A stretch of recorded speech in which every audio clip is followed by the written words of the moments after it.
4 picks ahead, 66 to 62. This is my week. All right, first game. Detroit at Kansas City. I'm picking the Chiefs because they have to win this game or the season's over. And the Lions just fired their offensive coordinator. They're talking about they're still in the hunt. No, they're not. Give me the Chiefs. They have discovered another running back, and yet they still have Alex Smith. Matthew Stafford played really well last week. You could say he's emerging once again, but I don't think he's going to emerge enough. Detroit has a terrible defense, and I expect Macklin and Kels, the tight end for Kansas City, to have a good game. So I'm taking the Chiefs as well.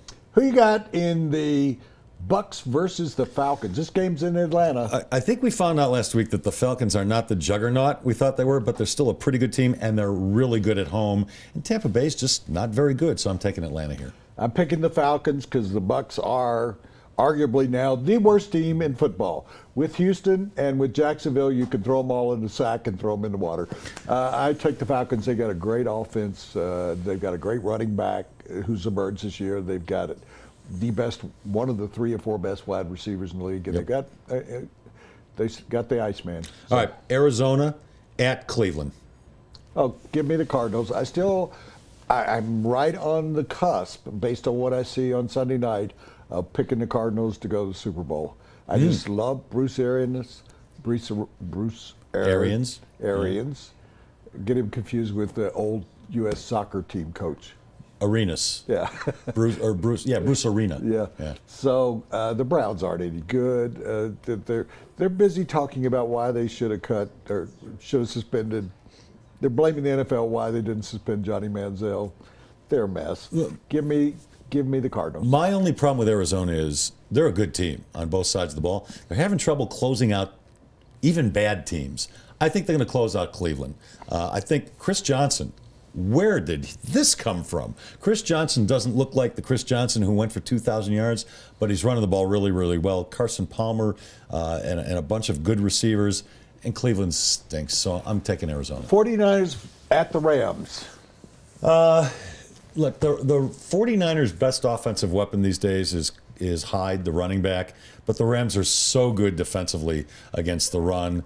They do seem to play much, much better at home. And the 49ers, I haven't liked them all year. I think they're going to end up being the worst team in all of football, so give me the Rams. I picked the Rams because I think they are a legitimate playoff team. They're still in it. And I think that they've got the Rookie of the Year. Gurley is a girly man. I am picking the Rams. All right. Next up, the New York Giants at New Orleans. I gave you the Saints. I tried to give you the Saints against Indianapolis. And I'm picking the Saints again. I think the Saints have figured out some of their mess, and they have cleaned up on our Saints. And they're playing at home. They don't lose at home. I mean, if they're any good whatsoever. And the Giants, I think this is a trap somewhat. The Giants, Eli Manning going back to New Orleans. I like him when he's in New Orleans. Think they're going to fatten him up a little bit? No. Eli's going to get a little fat the night before the game, come out sluggish on Sunday. Eli has been so inconsistent, but I think he'll play well, but I think the Saints will prevail. Yeah, the New York Giants, they're a gritty team, but they're so inconsistent. Not even game in, game out, but quarter in, quarter out. I just never know what to expect from them. The defense isn't great. They don't do a good job against the run. Saints have some pretty good running backs led by Ingram. And Drew Brees hasn't had a game where he's thrown for less than 250 yards. So I'm going with the New Orleans Saints and the next quarterback of the Denver Broncos, Drew Brees. The Vikings are playing at the Bears. To me, this is simple. Jay Cutler has been playing a little bit better. They really love Adam Gase in Chicago, and they're afraid of losing him now because he has kind of turned Jay Cutler around.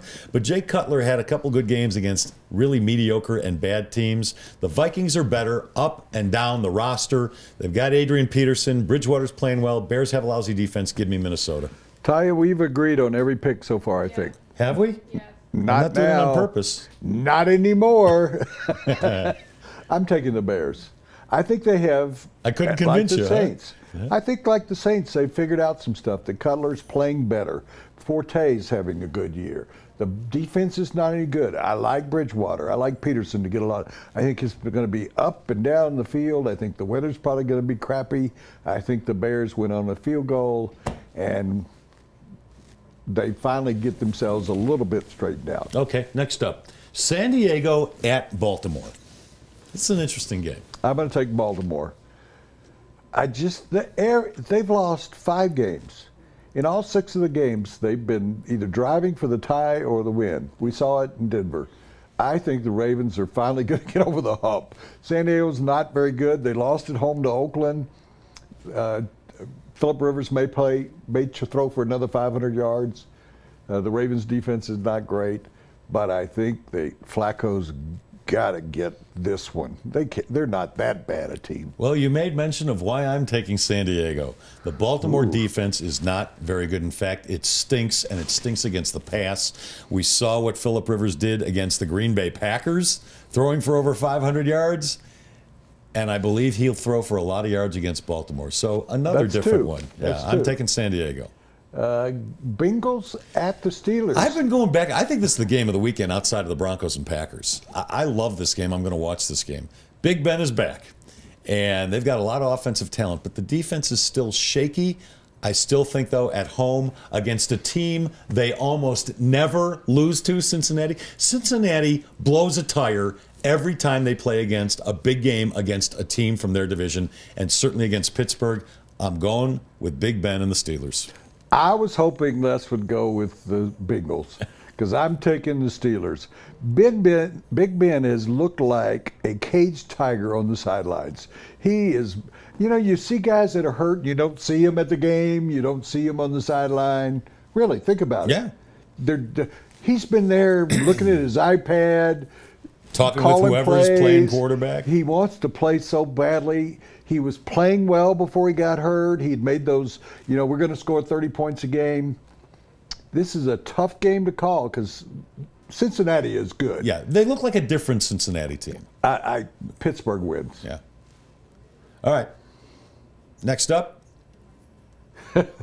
You thought that besides the Broncos and the Packers, the best game of the week was Bengals at Pittsburgh. This is the worst game of the week. Absolutely. Mariota's going to try and wear a brace and play. And I told you last week, the German Zeffenberger blimp, whatever it was. Metzenberger. Wasn't that the name of the blimp? Yeah. The Zeppelin? The Zeppelin. Yeah. The Zeppelin burger. Yeah. The Texans have got to win here. Yeah, I agree. I don't want to spend a whole lot of time on this one.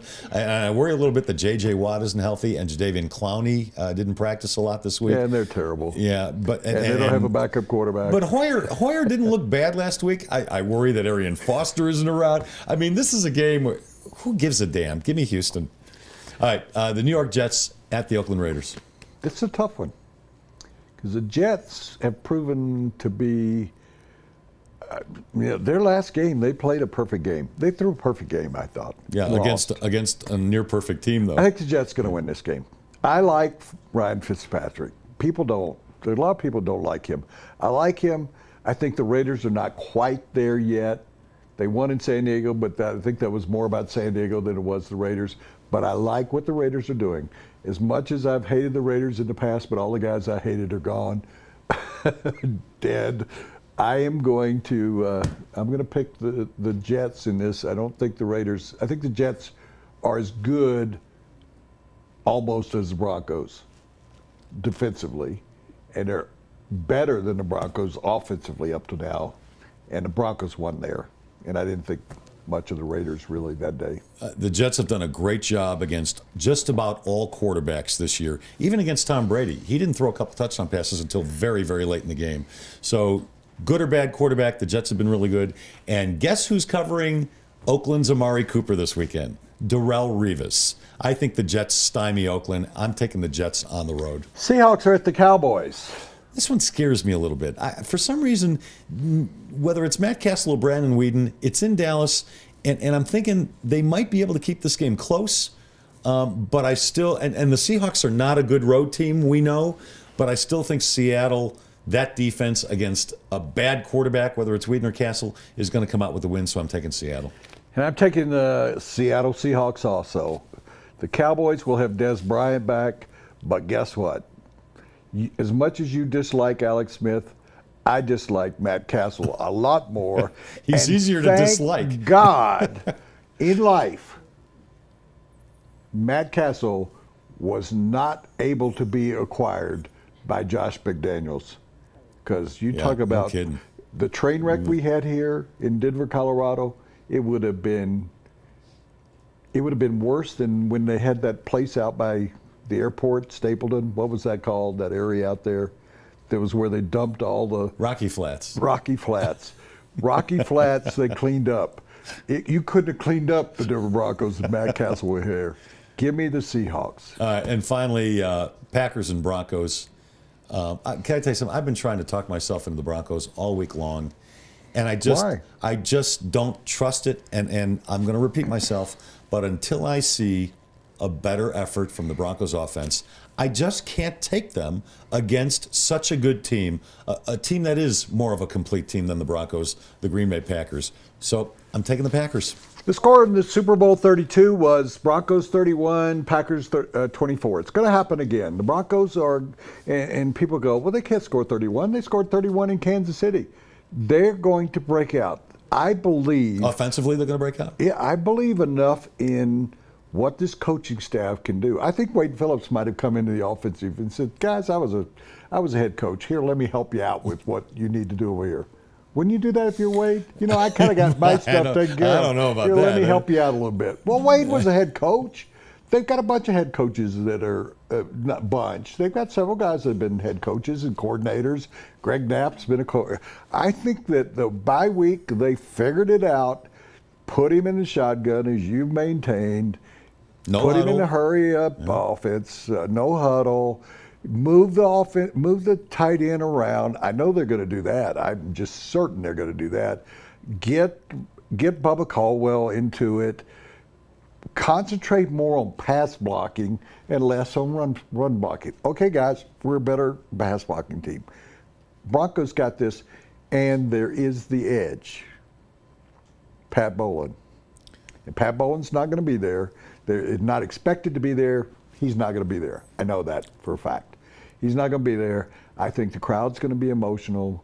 Sunday night, it's at home. Broncos going to win. All right. So I'm going to still talk. You don't want to change your mind. I think it's too late. I mean, I've gone on TV, I've said it. I've gone on radio, I've said it. I'm doing it here, I've said it. Did anything I say make any sense? Well, no, but forget about that. I mean, it's not official. What's my deadline? By when can I change my mind?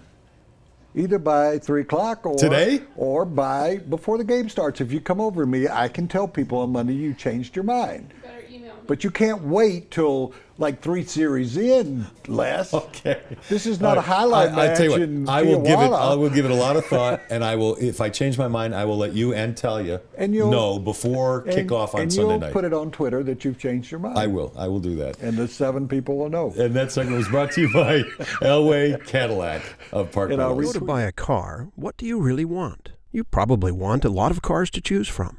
And you want the dealership's best price. Not some starting price or target price, the best price. And you want it immediately, not after hours of negotiating. And you want a salesperson who doesn't get paid more if you spend more. Because, well, you don't want to spend more. Well, you're in luck. John Elway wants all of those things too. Better yet, John Elway wants you to have all of those things too. Come see us or click on johnelwaychevrolet.com.